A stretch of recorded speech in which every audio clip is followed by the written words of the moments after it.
Hello Marconi program, and welcome back to Fiction Friday. Today we will be reading Chapter 2 of Anne of Green Gables. So if you missed Chapter 1, you can go back to last week's video, or you can pick up with the story with us here. I hope you enjoy. Chapter 2. Matthew Cuthbert is surprised. Matthew Cuthbert and the sorrel mare jogged comfortably over 8 miles to Bright River. It was a pretty road, running along between snug farmsteads with now and again a bit of balsamy firwood to drive through, or a hollow where wild plumes hung out their filmy bloom.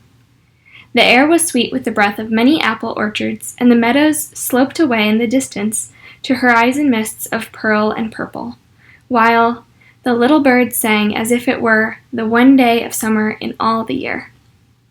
Matthew enjoyed the drive after his own fashion, except during the moments when he met women and had to nod to them, for in Prince Edward Island you are supposed to nod to all and sundry you meet on the road, whether you know them or not. Matthew dreaded all women except Marilla and Miss Rachel. He had an uncomfortable feeling that the mysterious creatures were secretly laughing at him. He may have been quite right in thinking so, for he was an odd-looking personage with an ungainly figure and long iron-gray hair that touched his stooping shoulders, and a full, soft brown beard, which he had worn ever since he was 20. In fact, he had looked at 20 very much as he looked at 60, lacking of a little of the grayness.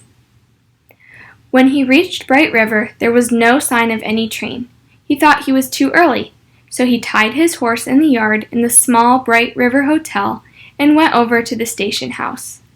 The long platform was almost deserted, the only living creature in sight being a girl who was sitting on a pile of shingles at the extreme end. Matthew, barely noting that it was a girl, sidled past her as quickly as possible without looking at her. Had he looked, he could hardly have failed to notice the tense rigidity and expectation of her attitude and expression. She was sitting there waiting for something or somebody, and since sitting and waiting was the only thing to do just then, she sat and waited with all her might and main. Matthew encountered the station master locking up at the ticket office preparatory to go home for supper, and asked him if the 5:30 train would soon be along. "The 5:30 train has been in and gone half an hour ago," answered the brisk official, "but there is a passenger dropped off for you, a little girl. She's sitting out there on the shingles. I asked her to go into the ladies' waiting room, but she informed me gravely that she preferred to stay outside. There's more scope for the imagination," she said. "She's a case, I should say." "I'm not expecting a girl," said Matthew blankly. "It's a boy I've come for. He should be here. Mrs. Alexander Spencer was to bring him over from Nova Scotia for me." The station master whistled. "Guess there's some mistake," he said. "Mrs. Spencer came off the train with that girl and gave her into my charge. Said you and your sister were adopting her from an orphanage and that you would be along presently. That's all I know about it. I haven't got any more orphans concealed hereabouts." "I don't understand," said Matthew helplessly, wishing that Marilla was at hand to cope with the situation. "Well, you'd better question the girl," said the station master carelessly. "I dare say she'll be able to explain. She's got a tongue of her own, that's certain. Maybe they were out of the boys of the brand you wanted." He walked jauntily away, being hungry, and the unfortunate Matthew was left to do that which was harder for him than bearding a lion in its den. Walk up to a girl, a strange girl, an orphan girl, and demand of her why she wasn't a boy. Matthew groaned in spirit as he turned about and shuffled gently down the platform towards her. She had been watching him ever since he had passed her, and she had her eyes on him now. Matthew was not looking at her, and would not have seen what she was really like if he had been, but an ordinary observer would have seen this. A child of about 11, garbed in very short, very tight, very ugly dress of yellowish white wincey. She wore a faded brown sailor hat, and beneath the hat, extending down her back, were 2 braids of very thick, decidedly red hair. Her face was small, white, and thin, also much freckled. Her mouth was large, and so were her eyes, that looked green in some lights and moods and gray in others. So far, the ordinary observer. An extraordinary observer might have seen that the chin was very pointed and pronounced, that the big eyes were full of spirit and vivacity, that the mouth was sweet-lipped and expressive, that the forehead was broad and full. In short, our discerning extraordinary observer might have concluded that no commonplace soul inhabited the body of this stray woman-child of whom shy Matthew Cuthbert was so ludicrously afraid.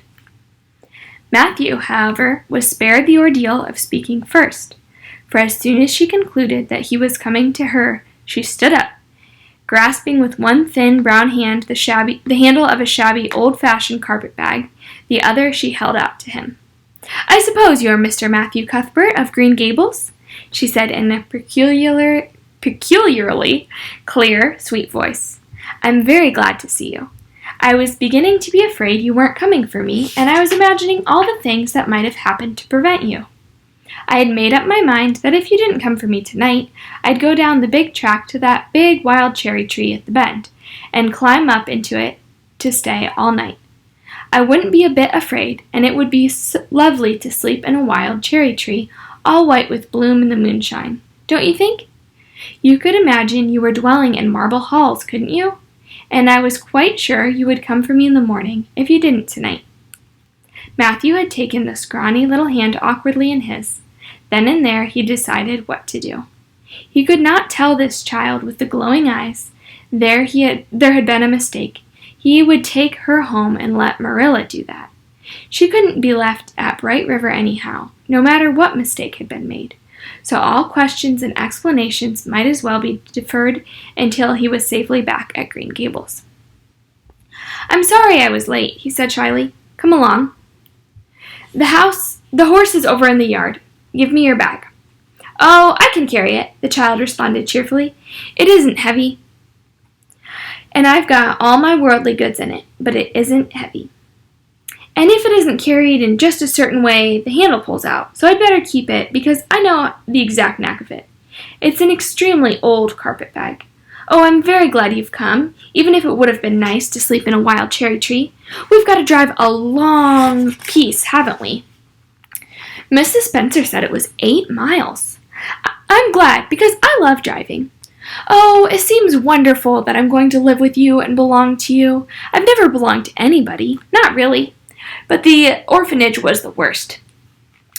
I've only been in it 4 months, but that was enough. I don't suppose you were ever an orphan in an orphanage, so you can't possibly understand what it's like.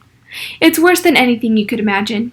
Mrs. Spencer said it was wicked of me to talk like that, but I didn't mean to be wicked. It's so easy to be wicked without knowing it, isn't it? They were good, you know, the orphanage people. But there's so little scope for the imagination in an orphanage. Only just the other orphans. It was pretty interesting to imagine things about them. To imagine that perhaps the girl who sat next to you was really the daughter of a belted earl who had been stolen away from her parents in her infancy by a cruel nurse who died before she could confess. I used to lie awake at night and imagine things like that, because I didn't have time in the day. I guess that's why I am so thin. I am dreadfully thin, ain't I? There isn't a pick on my bones. I do love to imagine I'm nice and plump, with dimples in my elbows." With this, Matthew's companion stopped talking, partly because she was out of breath, and partly because she had reached the buggy. Not another word did she say, until they had left the village and were driving down a steep little hill, the road part of which had been cut so deeply into the soft soil that the banks, fringed with blooming wild cherry trees and slim white birches, were several feet above their heads. The child put out her hand and broke off a branch of wild plum that brushed against the side of the buggy. "Isn't it beautiful? What did that tree, leaning out from the bank, all white and lacy, make you think of?" she asked. "Well, now, I don't know," said Matthew. "Why, a bride, of course. A bride in all white with a lovely misty veil. I've never seen one, but I can imagine what she would look like. I don't ever expect to be a bride myself. I'm so homely, nobody will ever want to marry me, unless it might be a foreign missionary. I suppose a foreign missionary mightn't be very particular, but I do hope that some day I shall have a white dress. That is my highest ideal of earthly bliss. I just love pretty clothes, and I've never had a pretty dress in my life that I can remember. But of course, it's all the more to look forward to, isn't it? And then I can imagine that I'm dressed gorgeously. This morning when I left the orphanage, I felt so ashamed because I had to wear this horrid old wincey dress. All the orphans had to wear them, you know. A merchant in Hopetown last winter donated 300 yards of wincey to the orphanage. Some people said it was because he couldn't sell it, but I'd rather believe that it was out of the kindness of his heart. Wouldn't you? When we got on the train, I felt as if everybody must be looking at me and pitying me. But I just went to work and imagined that I had the most beautiful pale blue silk dress. Because when you are imagining, you might as well imagine something worthwhile. And a big hat, all flowers and nodding plumes, and a gold watch, and kid gloves and boots. I felt cheered up right away, and I enjoyed the trip to the island with all my might. I wasn't a bit sick coming over in the boat. Neither was Mrs. Spencer, although she generally is. She said that she hadn't time to get sick, watching to see that I didn't fall overboard. She said she never saw the beat of me for prowling about, but it kept her from being seasick. It's a mercy I did prowl, isn't it? And I wanted to see everything that was to be seen on that boat, because I didn't know whether I'd have another opportunity. Oh, there are a lot more cherry trees in bloom. The island is the bloomiest place. I just love it already. I'm so glad I'm going to live here. I've always heard that Prince Edward Island was the prettiest place in the world, and I used to imagine I was living here, but I never really expected I would. It's delightful when your imaginations come true, isn't it? But those red roads are so funny. When we got into a train at Charlottetown and the red roads began to flash past, I asked Mrs. Spencer what made them red, and she didn't know, and for pity's sake not to ask her any more questions. She said I must have asked her 1,000 already. I suppose I had too, but how are you going to find out about things if you don't ask questions? And what does make the roads red? Well, now, I don't know, said Matthew. Well, that is one of the things to find out sometime. Isn't it splendid to think of all the things that there are to find out about? It just makes me feel glad to be alive. It's such an interesting world. It wouldn't be half so interesting if we knew all about everything, would it? There'd be no scope for imagination then, would there? But am I talking too much? People are always telling me I do. Would you rather I didn't talk?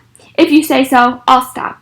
I can stop when I make my mind up to it, although it's difficult. Matthew, much to his own surprise, was enjoying himself. Like most quiet folks, he liked talkative people when they were willing to do the talking themselves, and did not expect him to keep up his end of it. But he had never expected to enjoy the society of a little girl. Women were bad enough in all conscience, but little girls were worse. He detested the way they had sidled past him timidly, with sideways glances, as if they expected him to gobble them up at a mouthful if they ventured to say a word. This was the Avonlea type of well-bred little girl. But this freckled witch was very different, and although he found it rather difficult for his slower intelligence to keep up with her brisk mental processes, he thought that he kind of liked her chatter. So he said, as shyly as usual, "Oh, you can talk as much as you like. I don't mind." "Oh, I'm so glad. I know you and I are going to get along together fine. It's such a relief to talk when one wants to and not be told that children should be seen and not heard. I've had that said to me 1,000,000 times if I have once. And people laugh at me because I use big words. But if you have big ideas, you have to use big words to express them, haven't you?" "Well, now, that seems reasonable," said Matthew. "Mrs. Spencer said that my tongue must be hung in the middle. It isn't. It's firmly fastened at one end. Mrs. Spencer said your place was named Green Gables. I asked her all about it, and she said there were trees all around it. I was gladder than ever. I just love trees.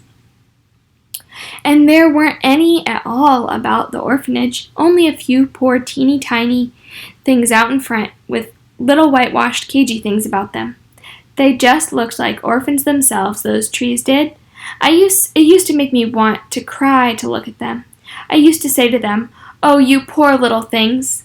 If you were out in a great big wood with other trees all around you, and little mosses and June bells growing over your roots, and a brook not far away, and birds singing in your branches, you could grow, couldn't you? But you can't where you are. I know just exactly how you feel, little trees. I felt sorry to leave them behind this morning. You do get so attached to things like that, don't you? Is there a brook anywhere near Green Gables? I forgot to ask Mrs. Spencer that. Well, now, yes, there's one right below the house. Fancy, it's always been one of my dreams to live near a brook. I never expected I would, though. Dreams don't often come true, do they? Wouldn't it be nice if they did? But just now I feel pretty nearly perfectly happy. I can't feel exactly perfectly happy because, well, what color would you call this? She twitched one of her long glossy braids over her thin shoulder and held it up before Matthew's eyes.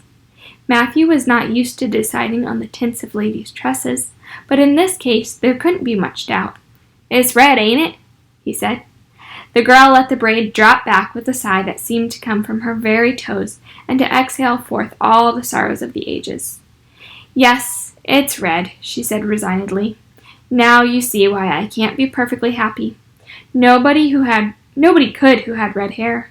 I don't mind the other things so much, the freckles and the green eyes and my skinniness. I can imagine them away. I can imagine that I have a beautiful rose-leaf complexion and lovely starry violet eyes. But I cannot imagine that red hair away. I do my best. I think to myself, now my hair is as a glorious black, black as the raven's wing.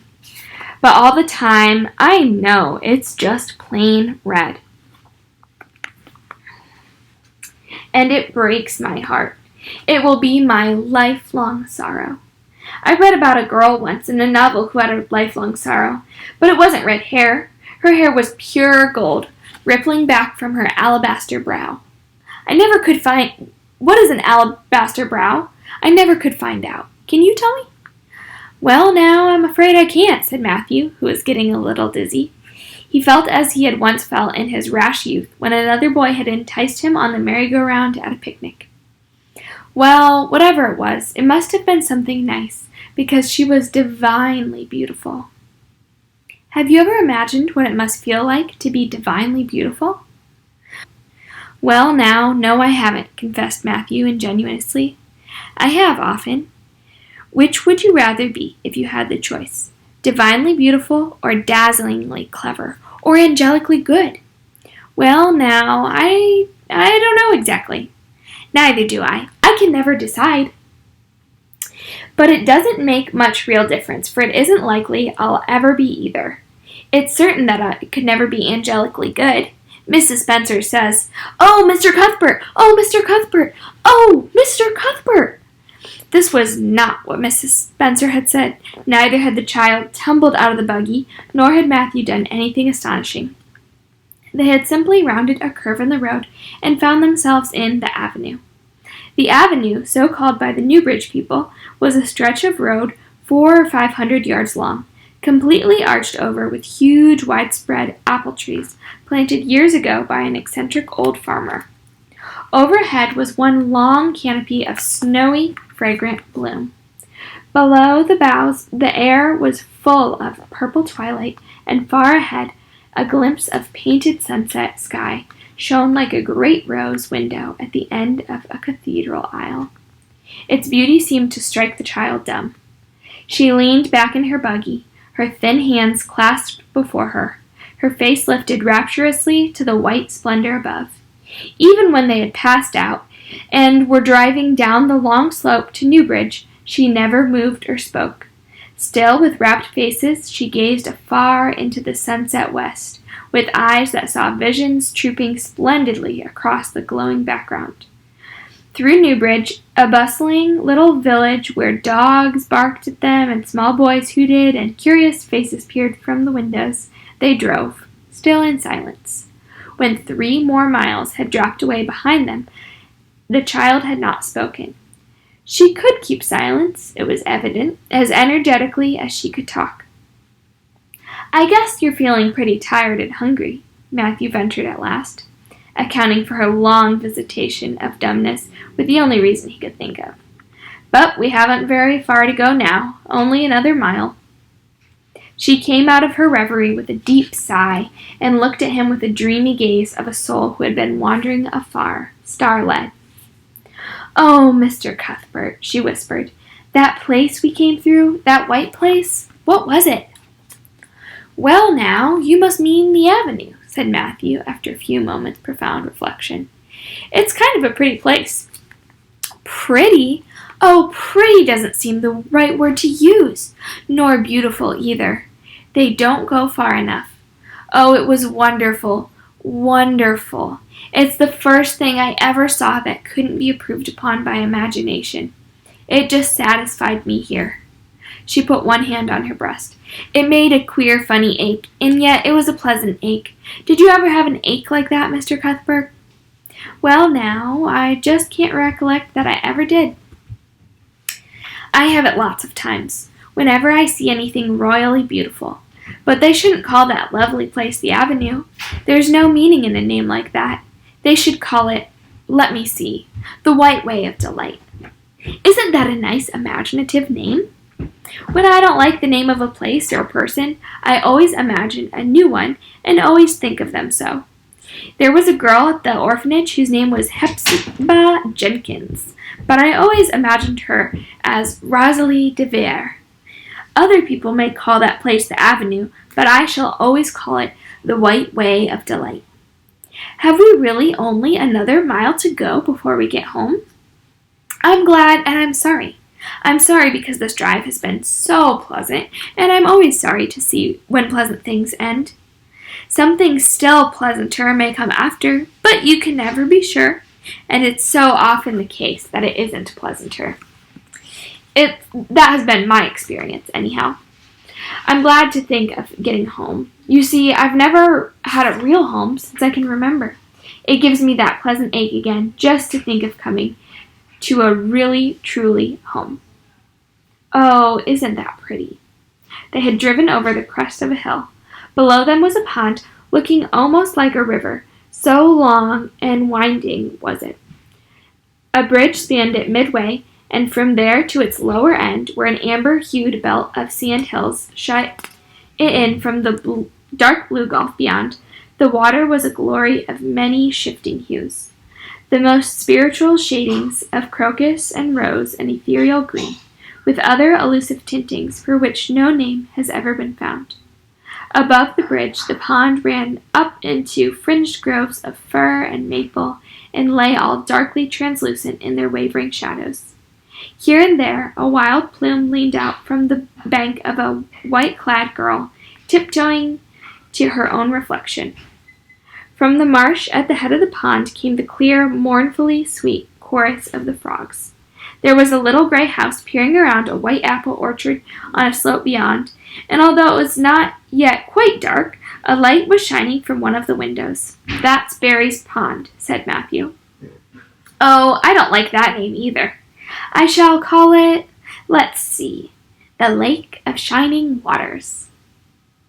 "Yes, that is the right name for it. I know because of the thrill. When I hit on a name that suits it exactly, it gives me a thrill. Do things ever give you a thrill?" Matthew ruminated. "Well, now, yes, it always kind of gives me a thrill to see them ugly white grubs that spade up in the cucumber beds. I hate the look of them." "Oh, I don't think that can be exactly the same kind of a thrill." "Do you think it can?" "There doesn't seem to be much connection between grubs and lakes of shining water, does there? But why do other people call it Barry's Pond?" "I reckon because Mr. Barry lives up there in that house." "Orchard Slope's the name of his place. If it wasn't for that big bush behind it, you could see Green Gables from here. But we have to go over that bridge and round by the road, so it's near half a mile further." "Has Mr. Barry any little girls?" "Well, not so very little either, but about my size." He's got one about 11. Her name is Diana. Oh, with long indrawing of breath. What a perfectly lovely name. Well, now, I don't know. There's something dreadful heathenish about it seems to me. I'd rather Jane or Mary or some more sensible name like that. But when Diana was born, there was a schoolmaster boarding there, and they gave him the naming of her, and he called her Diana. I wish there had been a schoolmaster like that around when I was born, then. Oh, here we are at the bridge. I'm going to shut my eyes tight. I'm always afraid of going over bridges. I can't help imagining that perhaps just as we get to the middle, they'll crumple up like a jackknife and nip us. So I shut my eyes. But I always have to open them for all when I think we're getting near the middle. Because you see, if the bridge did crumple up, I'd want to see it crumple. What a jolly rumble it makes. I always like the rumble part of it. Isn't it splendid there are so many things to like in this world? There, we're over. Now I'll look back. Good night, dear Lake of Shining Waters. I always say good night to the things I love, just as I would to people. I think they like it. That water looks as if it were smiling at me. When they had driven up the further hill and around a corner, Matthew said, We're pretty near home now. That's Green Gables over— Oh, don't tell me, she interrupted breathlessly, catching at his partially raised arm and shutting her eyes that she might not see his gesture. Let me guess. I'm sure I'll guess right.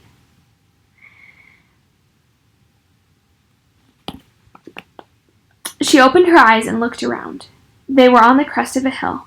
The sun had set some time since, but the landscape was still clear in the mellow afterlight. To the west, a dark church spire rose up against a marigold sky. Below was a little valley, and beyond a long, gently rising slope with snug farmsteads scattered along it. From one to another the child's eyes darted, eager and wistful. At last they lingered on one away to the left, far back from the road, dimly white with blossoming trees and the twilight of the surrounding woods. Over it, in the stainless southwest sky, a great crystal-white star was shining like a lamp of guidance and promise. That's it, isn't it? She said, pointing. Matthew slapped the reins on the sorrel's back delightedly. Well, now you've guessed it, but I reckon Mrs. Spencer described it to you so you could tell. No, she didn't. Really, she didn't. All she said might just as well have been about the most of those other places. I hadn't any real idea what it looked like, but just as soon as I saw it, I felt it was home. Oh, it seems as if I must be in a dream. Do you know, my arm must be black and blue from the elbow up, for I've pinched myself so many times today. Every little while a horrible, sickening feeling would come over me, and I'd be so afraid it was all a dream. Then I'd pinch myself to see if it was real. Until suddenly I remembered that even supposing it was only a dream, I'd better go on dreaming as long as I could. So I stopped pinching. But it is real, and we are nearly home. With a sigh of rapture, she relapsed into silence. Matthew stirred uneasily. He felt glad that it would be Marilla and not he who would have to tell this little waif of the world that the home she longed for was not to be hers after all. They drove over Lynn's Hollow, where it was already quite dark, but not so dark that Mrs. Rachel could not see them from her window vantage, up the hill into the long lane of Green Gables. By the time they arrived at the house, Matthew was shrinking from the approaching revelation with an energy he did not understand.